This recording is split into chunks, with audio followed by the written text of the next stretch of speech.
Antes de facer calqueira modificación na aula, debemos activar a edición. A continuación, no tema onde desexemos subir o arquivo, seleccionamos Engadir unha actividade ou un recurso. Na venta emerxente, seleccionamos a opción Ficheiro e pulsamos en Engadir. Na páxina de configuración do ficheiro, introduciremos o nome co que se presentará o ficheiro. Na parte inferior, pulsaremos sobre o botón Engadir ficheiro, seleccionamos Enviar un ficheiro e examinaremos o disco duro para buscar o ficheiro a incorporar. Finalmente, gardaremos os cambios e volveremos ao curso. Podemos ver que o ficheiro xa está incorporado. Podemos cambiar a orden que se amosa pulsando sobre a frecha situada no lado esquerdo e arrastrando a nova posición.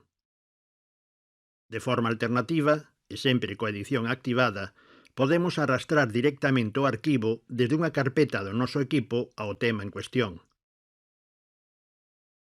Podemos cambiar o nome do arquivo pulsando sobre o icono do lápis situado na parte dereita e pulsando Enter para efectuar os cambios.